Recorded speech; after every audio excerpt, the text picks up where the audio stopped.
1.2 लाख करोड़, ये है आज का इंक्रीमेंट रिलायंस इंडस्ट्रीज़ के मार्केट कैप में।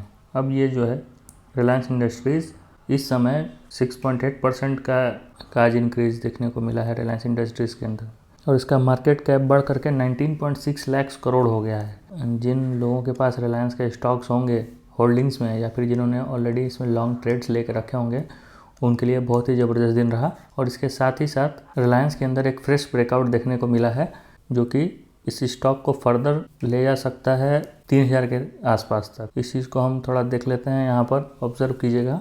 ये जो एक लाइन थी जो कि रेजिस्टेंस के रूप में काम कर रहा था, पिछले 2 साल से रिलायंस के जो इन्वेस्टर्स थे उनको परेशान किया हुआ था, लेकिन अब वो जो है रेजिस्टेंस डिसाइसिवली ब्रेक हो चुका है।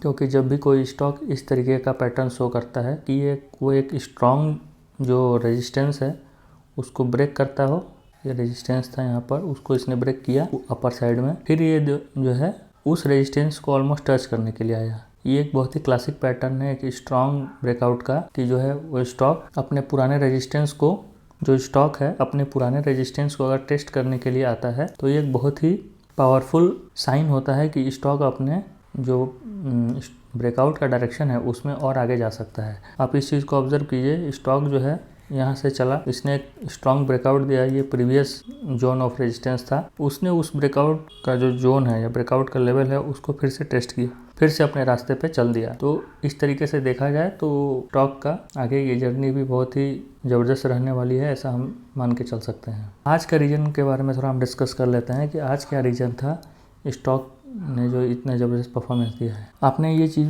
अभी बहुत ज़्यादा न्यूज़ में सुन रखी होगी कि रेड सी के अंदर एक कॉन्फ्लिक्ट जोन बना हुआ है। रेड सी जो एक ऐसा रूट है इसमें कि पूरे विश्व का एक बहुत बड़ा हिस्सा जो है, जो ट्रेड्स हैं, मतलब ये इंपोर्ट और एक्सपोर्ट के जो ट्रेड्स हैं वो इसी रूट से होकर के जाते हैं। और इंडिया का भी एक बहुत बड़ा हिस्सा 13% के आसपास इंपोर्ट और बहुत एक बड़ा हिस्सा एक्सपोर्ट का भी इसी रूट से होकर जाता है।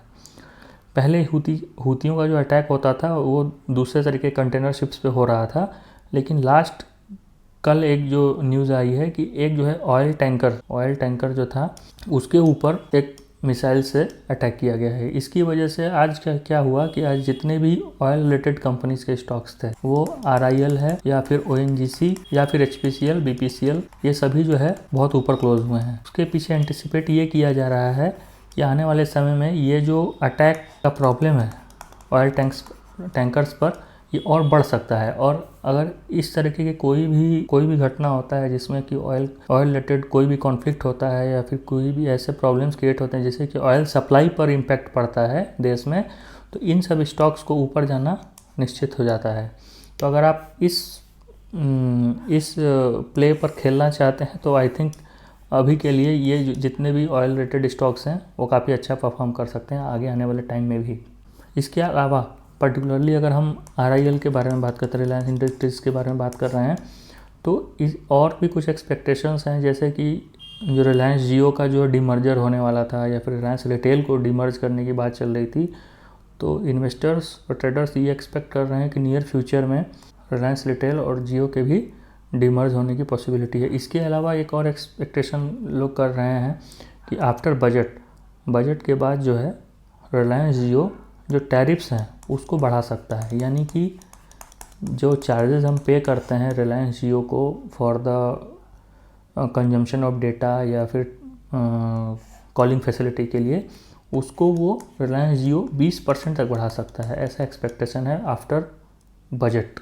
तो ये एक रीज़न है जिसकी वजह से रिलायंस के भी स्टॉक्स में अभी बहुत तेज़ी देखने को मिल रही है कि स्टॉक ने एक बहुत ही बड़े पैटर्न को ब्रेक किया है। ये जो इसका एक पैटर्न जो बनाया हुआ था इसने विगत आई थिंक 2 इयर्स के आसपास का टाइम हो गया, एक ये इस बड़े से रेंज के अंदर ये ट्रेड कर रहा था, ठीक है। स्टॉक जो है एक रेंज के अंदर ट्रेड कर रहा था, ये ऊपर जो है 2600 के लेवल पे जाता था, फिर वो नीचे जो है ये 2000 के लेवल को टच करता था। विगत ये जो ट्रेंड है लास्ट सितंबर 2021 से चल रहा है, 2-2.5 साल से ऊपर का समय हो चुका है, तब जाकर के स्टॉक्स ने ये ब्रेकआउट को शो किया है। तो ये जो पैटर्न है आपको बहुत ही ध्यान देना चाहिए। ये जो पैटर्न है एक क्लासिक पैटर्न है, बाउंस बैक पैटर्न बोलते हैं। स्टॉक क्या कर रहा है, एक बहुत ही बड़े रेजिस्टेंस को पहले इसने ब्रेक किया है, एक स्ट्रॉन्ग वॉल्यूम के साथ ब्रेक किया है। आप यहाँ देखिए ये जो ब्रेकआउट हुआ है, यहाँ का वॉल्यूम ऑब्जर्व कीजिए आप, काफ़ी स्ट्रॉन्ग वॉल्यूम्स हैं। उसके बाद शेयर अपने उस ब्रेकआउट लेवल को रीटेस्ट करने के लिए वापस आया है। अगर ये फॉल्स ब्रेकआउट होता, अगर स्टॉक को फिर से इस रेंज के अंदर आना होता, तो स्टॉक इस तरीके का मूवमेंट नहीं शो करता है कभी भी। ये एक बहुत ही टेक्निकल एनालिसिस की एक बहुत ही इंपॉर्टेंट पैरामीटर को फुलफिल कर रहा है कि इसने एक स्ट्रॉन्ग बाउंस बैक शो किया है। ये एक क्लासिक पैटर्न है।